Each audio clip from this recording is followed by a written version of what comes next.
Bar Blue with Power Whitener. Dili lang puti, isla puti. Pride Bar, manufactured by ACS Manufacturing Corporation. ISO certified, world-class quality. Ito ang DXDR 981 sa Dipolog, numero 1. Tatak RMN.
Sumala sa giasoy ni San Juan nga atong mabasa sa Juan Kapitulo 12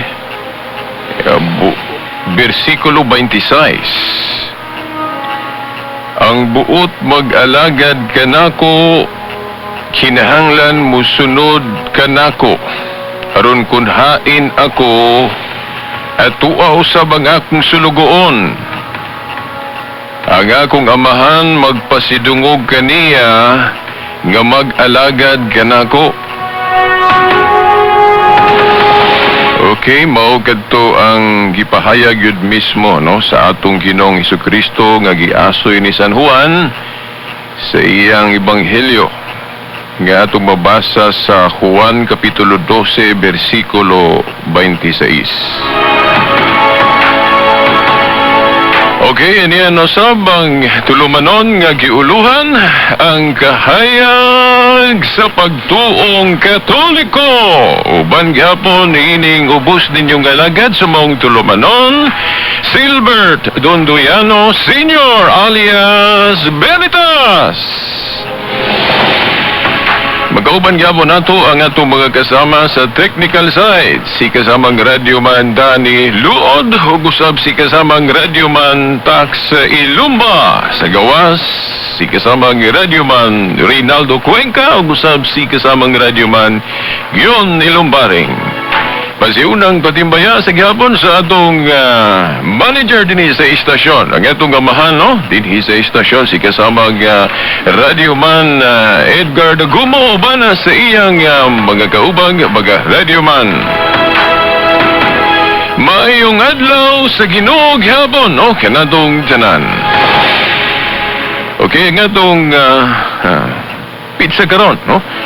Pizza 28 sa bulan sa Hulyo tuig 2019.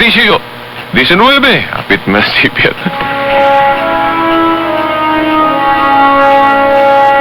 Okay, ato dayon no gibasa ang Juan 12:26 sa diyang namulog ang atong Ginoo, ang buot mag-alagad kanako, kinahanglan musunod kanako, aron kun hain ako atua usab ang akong sulugon. Ang akong amahan magpasidungog kaniya nga mag-alagad kanako.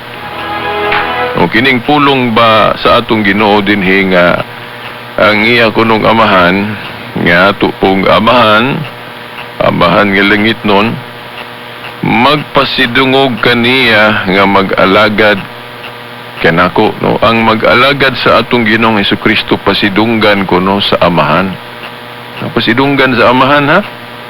Now, ngano ba nga ato ning gikutlo o gibasa pag-una na ining padayon nato karon nga wa pa gyud mahuman nga tema, ang mga kapistahan nga sentro o nagpunting sa mga kapistahang pasidungog sa mga santos.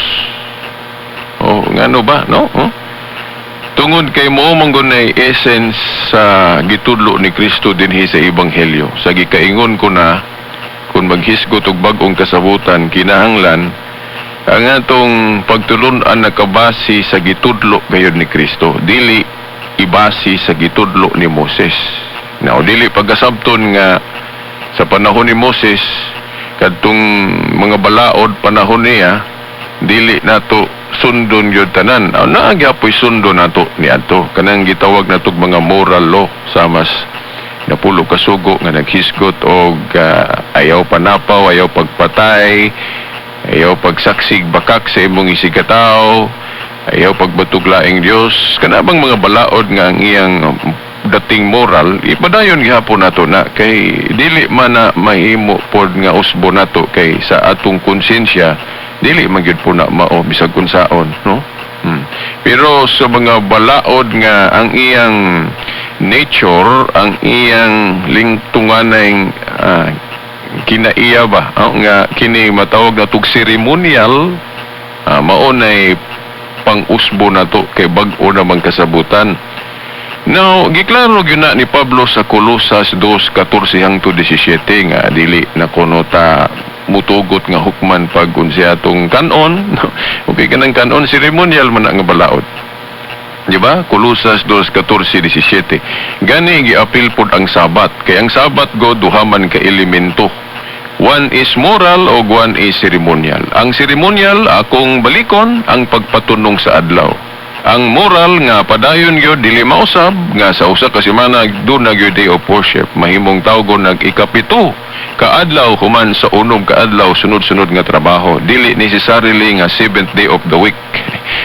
Kay ang balaod sa moral igo ra man gahisgot nga ang ikapito na human sa unom kaadlaw sunod-sunod nga trabaho. Wala gyud na giingon diha nga ikapito kaadlaw semana. Natunong lang sa unang covenant sa daan natunong lang nga 7th day of the week mao na nga ang ilang Sabat tunong gyud 7th day of the week pero kay landong lagi matud pa ni Pablo ang ilang Sabat buti pasabot sa bag-ong kasabutan doon na katumanan nga lahi na ug mao na ang adlaw sa pagkabanhaw sa atong Ginoo. Manong nakasiguro ta nga adlaw sa pagkabanhaw sa Ginoo kay masabot po na nato, no? Di man noon mabasa sa Biblia nga nag-ingon si Kristo, nag-ingon ang Diyos nga ibalhin ninyo nagdomingo, pero masabot na to nga gusto niyang ibalhin. Nga naman, kay iya manggihimong espesyal nga adlaw ang Domingo, pinagi sa iyang pagkabanhaw nga mo atol natunong yung Domingo. Na kung espesyal nga adlaw gihapon sa Kristyanismo ang Saturday, nga wa man gitunong ni Kristo nga mabanhaw siyang Saturday o 7th day of the week. Di ba unya katupong adlaw sa Pentecostes katong pagpadala sa Espiritu Santo nganong dili man gyapon to 7th day of the week o Saturday nganong Domingo man gyapon to. Di ba wala mo mahibulong ana mo na nga kung mutuo lang gyud unta mo sa authoritative church nga maoning Katoliko tug-anan mo nga giklaro na sa tradisyon nga ang mga Kristohanon ra pud mismo maoy gabalhin gausab ngano kay bag-o namang kasabutan unya timan-an biya ang mga lideres sa bag-ong kasabutan nga mao kanang mga apostoles ug ang mga sumusunod sa mga apostoles aduna na sila gahom sa pagdili og pagtugot. Mateo 18:18 what you bind and loosed here on earth, no? I-bind og loose usab sa langit. So to pa idili og itugot usab sa langit kung unsa itugot sa mga kadaguan sa simbahan diri. No, ang mga apostoles may gitagaan ana nga gahom, pero ang maong mga gahom masunod na sa mga obispo kay sila mo'y nakasunod sa katungdanan ni sa mga apostoles sa kanang gitawag na true succession of power, succession of authority, no? Parehas bas gahom sa presidente mapasa sa musunod nga presidente.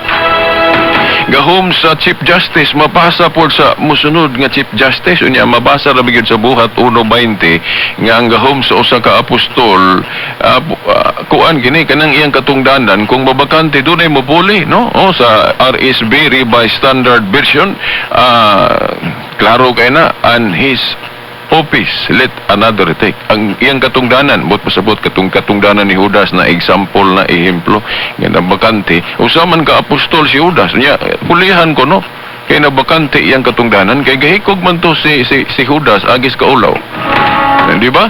O, mabasa man gali po sa Biblia, no? Nga kinsay nagkapulis katungdanan ni Judas, si Matias, di ba? Ga-eleksyon sila, di ba?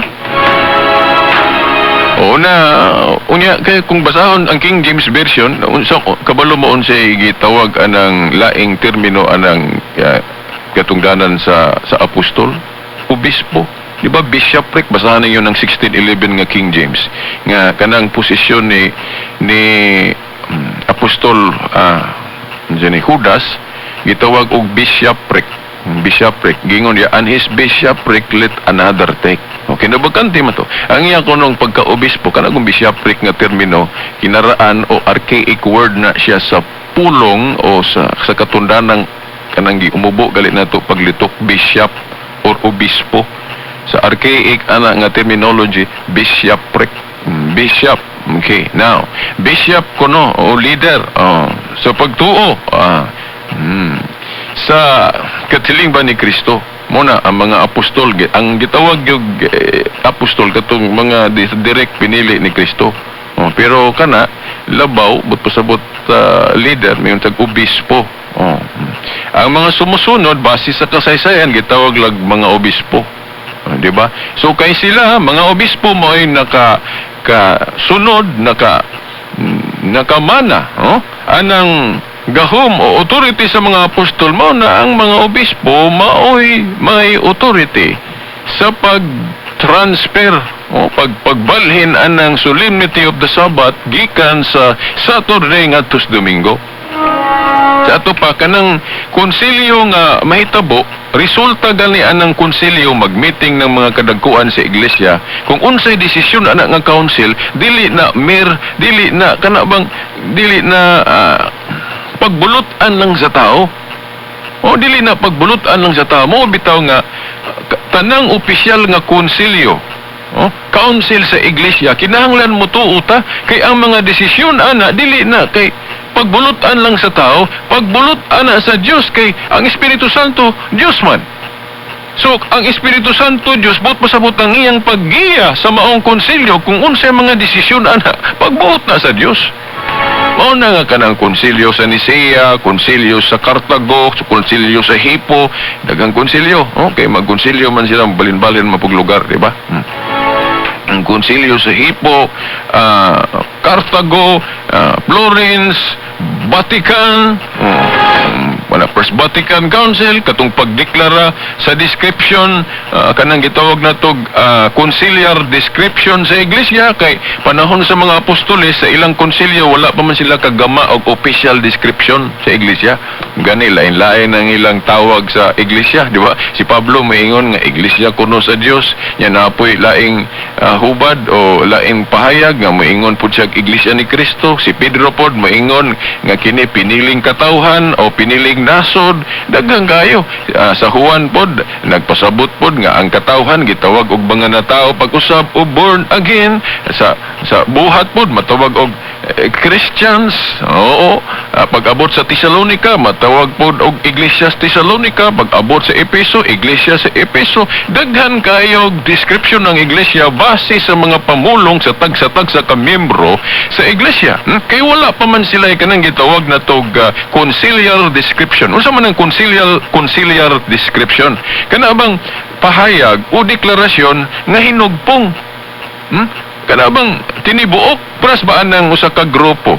Di ba ang desisyon sa grupo mao na kanang gitawag na tog hinugpong nga pagpadayag.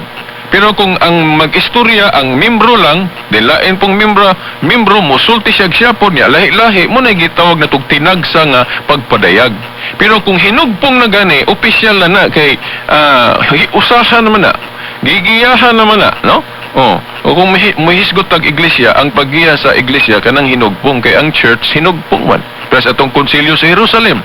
Ang ilang desisyon, dili to kay desisyon lang, mugna lang nga walay basbas sa Espiritu Santo. Basahan ra gud ng buhat 16:4 mo man na example nga ang mga kadagkuan sa iglesia, mga apostoles, nagkatigom sila aron paghusay atong bangi sa pagtuo. Di ba? Kay doon na may mga Hudiyo nga na Kristiyano noon ta bag upang na Kristiyano pero manudlo magkinaraan gihapon. Di ba?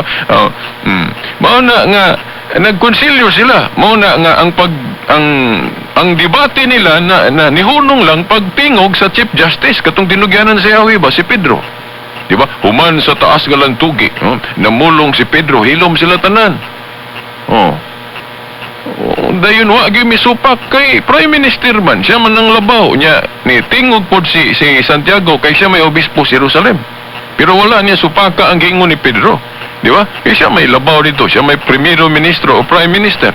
Ang desisyon sa konsilyo, buhat 16:4, giingon nga, ang ilang desisyon, ang ilang mga lagda nga gikauyunan, gipatuman sa mga magtutuo. Mo na example, binding na sa langit. Kay ang ilang laging gahom, binding and losing. Ang inyong idili, syuta, idili sa langit. Ang inyong itugot.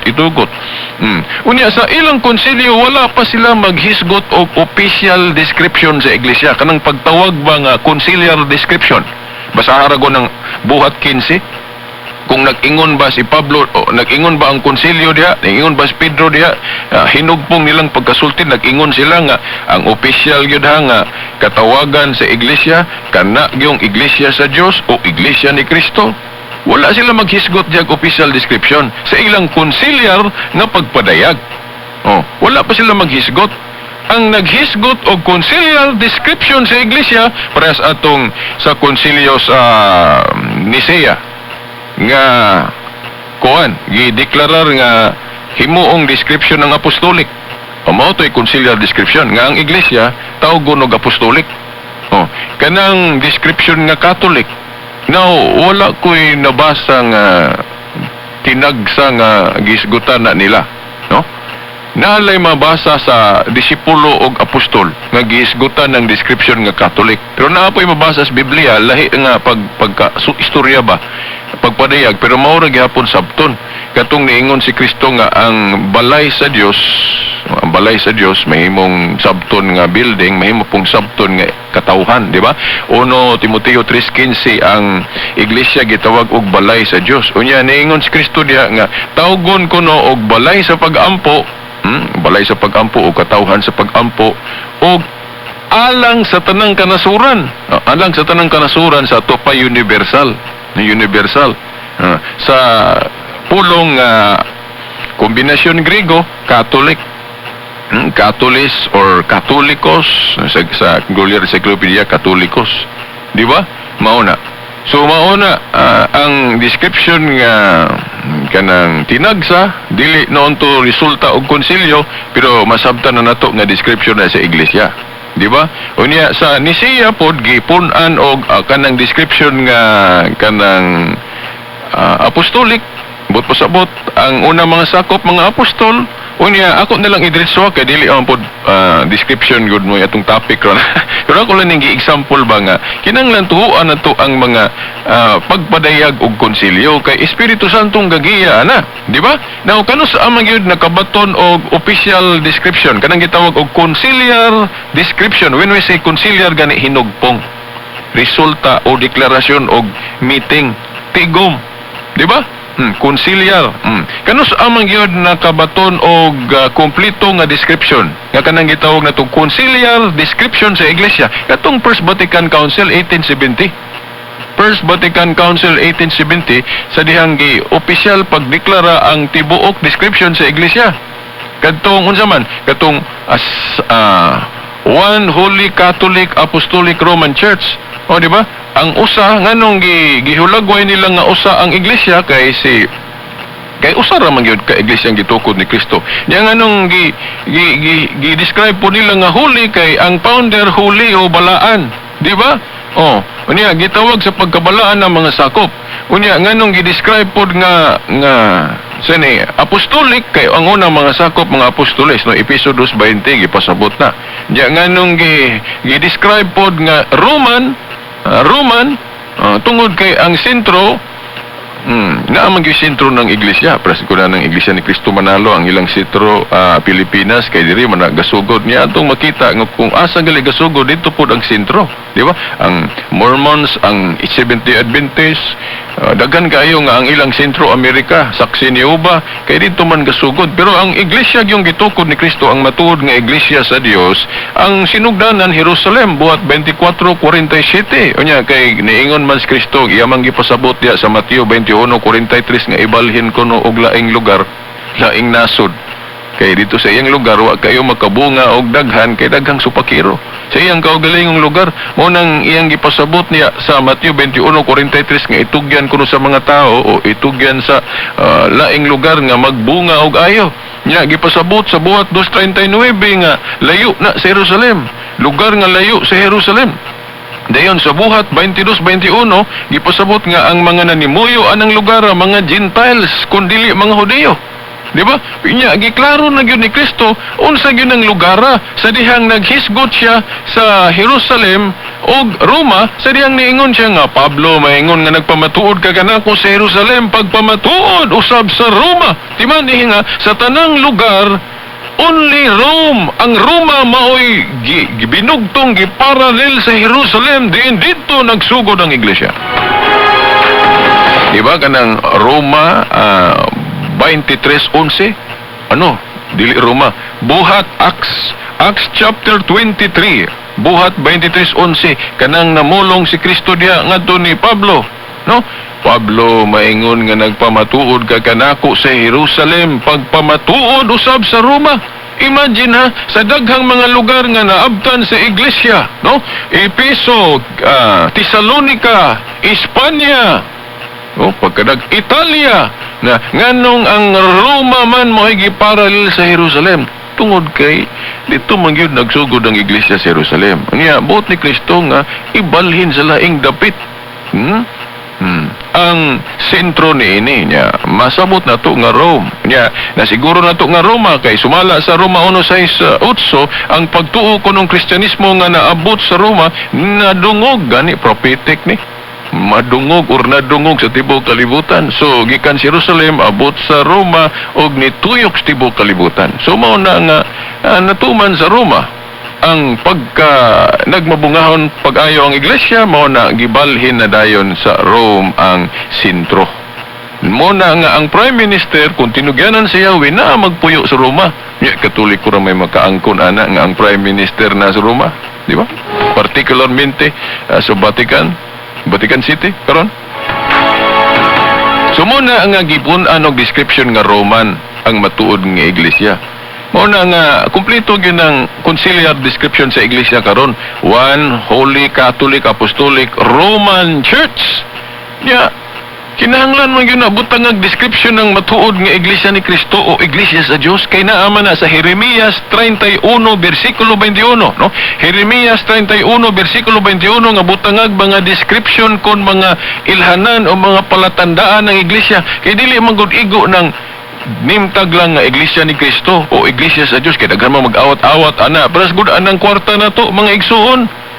Nganong dili igo nang butangan sa Central Bank og 100 peso bill, 500 peso bill. Nganong dili mosugot ang Central Bank ang mga authorities nga kana lang himuong ilhanan, kana lang nga niya, kanang iyang nimtag.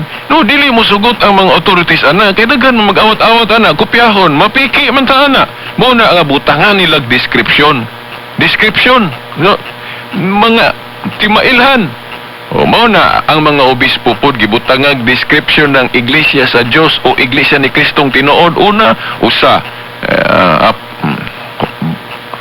balaan Katolika, Apostolika, Romana. Yan nahitabo na niadtong 1870. Mao na ang kining Roman Catholic Church mao ni ang tinuod iglesia ni Kristo o iglesia sa Dios. Bisan pag nganlan na ni sa laing ngalan, dili ni maduha ka iglesyang lain-lain, usara ni kay parehas ni Simon sa diyang gitawag siya Pedro. Di man ta kaingon nga si Simon ug Pedro duha ka tawo, usara. Si Saul gitawag og Pablo, di ta kaingon nga si Saul ug Pablo duha ka tawo, usara. No, si Jacob gitawag og Israel, usara bisan duhan na iyang description. Ako Silbert jud ako gyung unang katawagan. gitawag po kog Bobby, gitawag po kog Veritas, tulo na akong description, Silbert, Bobby og Veritas, pero wala ko mahimong tulo ka tao. Usar ako. Inana po ng iglesia, gitawag niya dagan sa Biblia, iglesia sa Diyos, iglesia ni Kristo, piniling katawhan, Christians, pero ang gi-opisyal, kanang gi-opisyal gani, giusahan yun, conciliar description sa iglesia, nahitabo na niadtong 1870 sa First Vatican Council, no? Nga gi-opisyal lang Santa Iglesia Katolika Apostolika Romana. Mao na nga ang tinuod iglesia sa Dios o iglesia ni Kristo, Roman Catholic Church. Nakaron mga igsoon, wa naman tiigong panahon, no? Wa pag yun nato gihuman ang kapistahan, ha? Sapot nga nun yung gitrilling ni sa atong programa, di ba?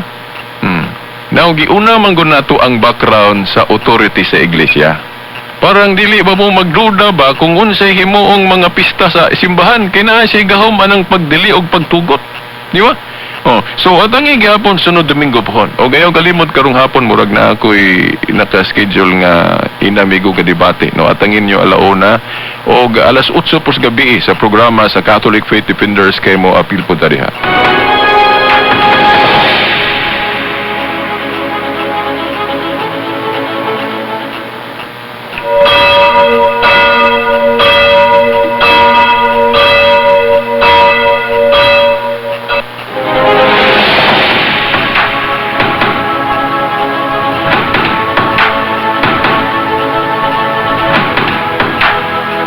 Isang lidwanam daigong panahon sa gihapon, no? Sa ngalan na lang sa atong mahal nga inahan, Mother Mary, magkadagkuhan sa atong simbahan, no? Diri sa atong diocese, sa ngalan sa atong obispo, Monsignor Severo Cairmari, uban na sa iyang mga kaparian, o kini na lamang ang ubus niyong alagad sumaong tulumanon, Silbert Dundoyano Senior alias Veritas, kauban sa mga igsuna ko sa technical side.